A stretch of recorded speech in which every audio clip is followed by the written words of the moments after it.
नमस्कार मित्रांनो, स्वागत आहे आपला जगत रहा सत्तेसोबत।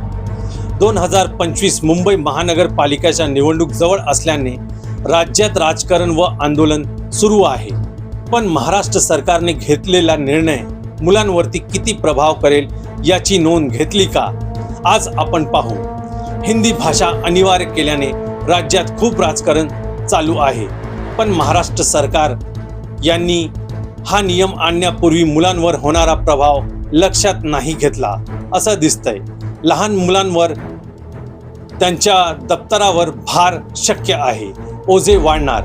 शिक्षण विभाग याची नोंद न घेता राज्यात हा नियम आणून घेतला। आता त्याच्यावर आणि त्याच्या विरोधात महाराष्ट्राचे 2 पक्ष आंदोलन करणार। येणारा जुलै महिन्यामध्ये उद्धव बाळासाहेब ठाकरे यांची शिवसेना व महाराष्ट्र नवनिर्माण सेनाचे राज ठाकरे हे दोघे पक्ष एकत्र येऊन महाराष्ट्र सरकारला आव्हान देणार। भविष्यात दोन्ही पक्ष एकत्र येऊन निवडणूक पण लढू शकतात असं दिसतंय। याच्यासोबत हे सुद्धा विचार करायला पाहिजे की मुलांच्या मेंदूवर किती भार येणार, त्यांच्या पाठीवरती पुस्तक वाढणार व कोर्टाचे दिलेले आदेश त्याच्याप्रमाणे घरकाम सुद्धा कमी नाही होणार।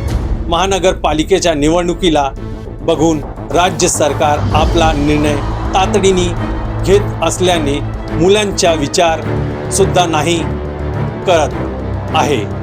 शिक्षण विभाग यांचा नोंद घ्यावा व मुलांवरती ओझे कमी करावे हेच उद्देश असायला पाहिजे।